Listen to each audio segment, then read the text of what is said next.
Bonjour à toutes et à tous. Alors aujourd'hui, je souhaite vous parler d'un sujet qui est essentiel pour moi, mais aussi pour toutes les personnes qui pratiquent l'ésotérisme, la médiumnité, le magnétisme ou tout simplement l'intuition spirituelle, le discernement. Car je vois chaque semaine des personnes sincères, de bonne volonté, mais qui se retrouvent en difficulté parce qu'elles ont utilisé des outils, des techniques sans cadre, sans protection, avec une compréhension partielle des mécanismes en jeu. Alors aujourd'hui, je vous propose un rappel clair, professionnel et surtout extrêmement important pour votre sécurité énergétique et psychique. Les outils divinatoires ne sont pas neutres. Ça, c'est important de le rappeler.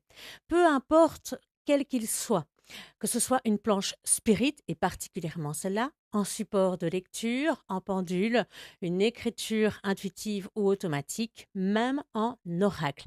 Car ces outils amplifient ce qu'il se passe déjà à l'intérieur de nous-mêmes et amplifient nos ressentis. Donc, si vous êtes déjà stressé, fatigué, émotionnellement chargé, en manque de confiance ou en recherche, et particulièrement en recherche de validation extérieure, eh bien, ces outils ne feront que l'écho de ce déséquilibre.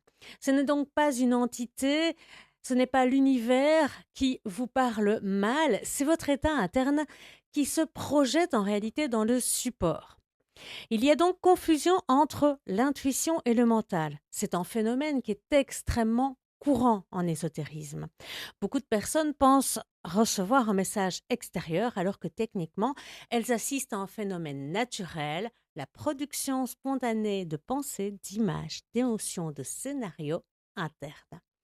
Cela n'est absolument pas un signe de médiumnité, ce n'est absolument pas un don, c'est un fonctionnement normal du cerveau qui est sensible, imaginatif et intuitif.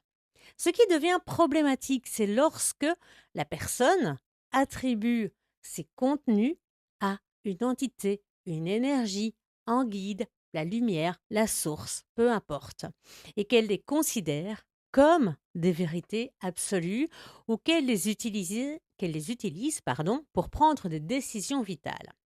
Les dangers psychiques d'un usage non encadré. Laissez-moi être très clair. Certaines pratiques peuvent créer une forme d'emprise. Alors, on ne va pas parler ici d'emprise des esprits, mais d'une emprise par l'outil lui-même. C'est ce que j'observe le plus souvent à travers mes pratiques, mais également dans ma boutique. L'attachement émotionnel excessif aux outils, le besoin de les consulter pour tout, même pour un oui ou un non, l'impression de ne plus pouvoir s'en passer, la sensation de perdre une part de soi lorsqu'on doit les mettre de côté, la difficulté à distinguer l'imagination et le message réel. Ce sont là des red flags. Il n'y a rien de spirituel ici. C'est un mécanisme psychique qui est très connu. Ça s'appelle la dépendance projective. Alors, l'ésotérisme n'est pas fait pour combler un vide intérieur. Beaucoup de gens entrent en ésotérisme pour se rassurer. Ça, c'est très souvent.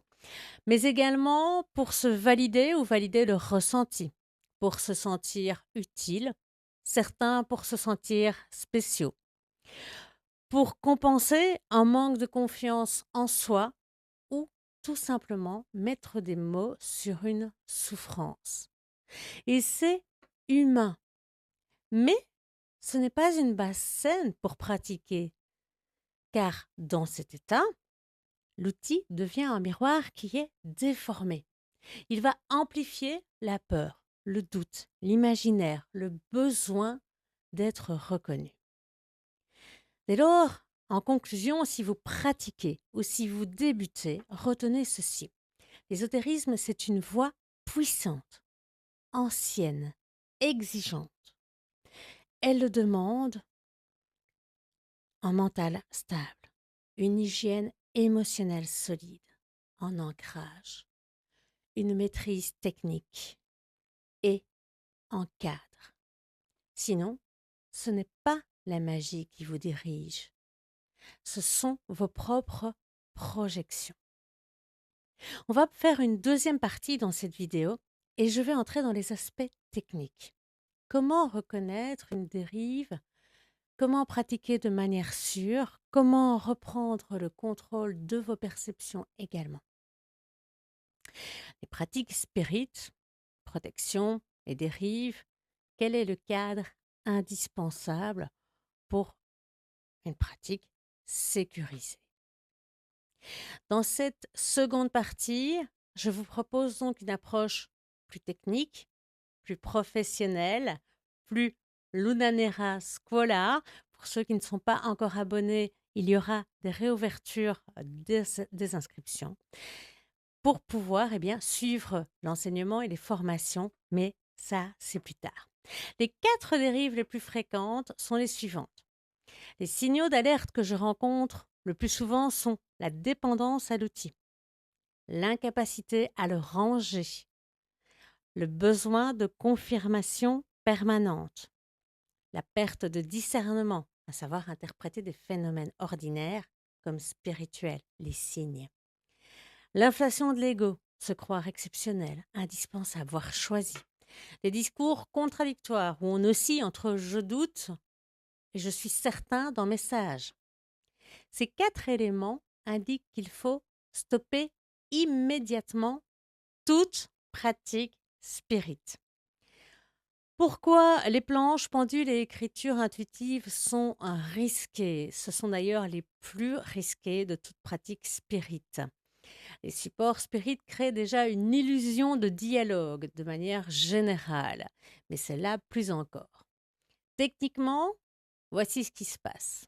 On a des micro-mouvements involontaires, c'est ce qu'on appelle l'effet idéomoteur.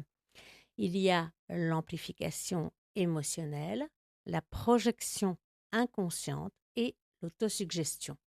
Cela renforce donc des croyances existantes. Alors bien entendu, le pendule fonctionne par micro-variations, oscillations, mais le mental n'influence pas la manière dont il va tourner. Une personne fragilisée ne voit plus la frontière entre l'intérieur et l'extérieur.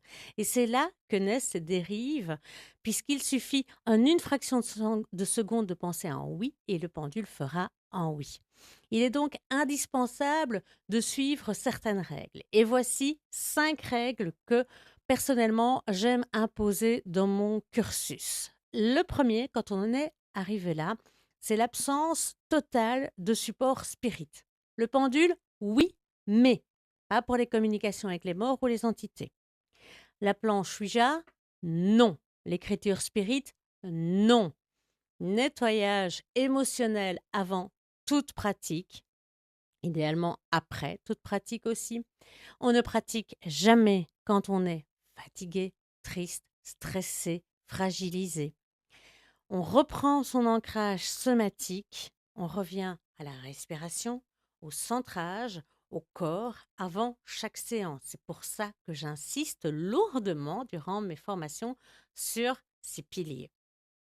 Le protocole de discernement permet de différencier l'intuition du mental, la projection et la peur.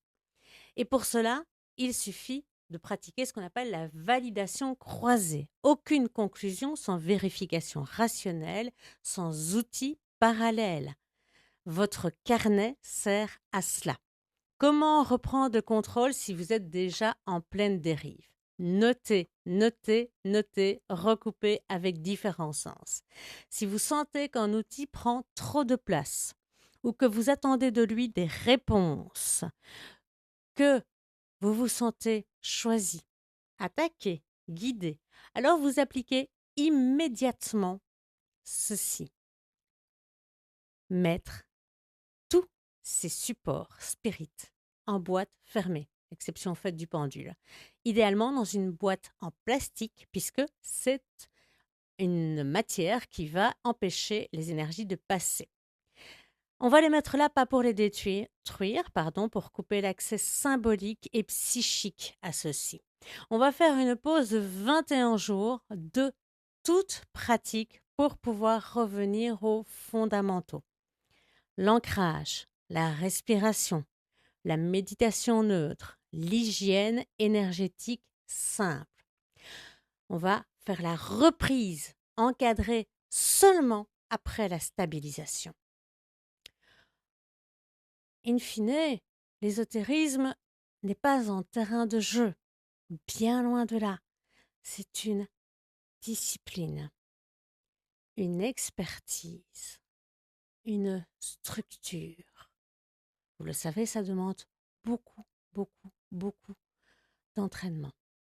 Mon rôle comme enseignante et comme praticienne, c'est de vous donner les outils pour pratiquer avec clarté, avec sécurité et surtout avec maturité. C'est là le plus important.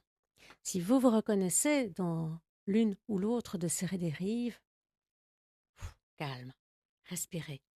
Il n'y a pas de honte. Il y a simplement besoin de cadre. Et ce cadre, je suis là pour le transmettre, pour vous pour vous accompagner, pardon. Dès lors, je vous demande de faire attention et de prendre soin de vous dans toute pratique et de savoir reconnaître à temps les dérives. Prenez à ce moment-là les dispositions qui s'imposent et notez, notez, notez. Voilà pour ce sujet sur les dérives spirites. Merci à toutes et on se retrouve très bientôt pour de nouvelles vidéos. Ciao!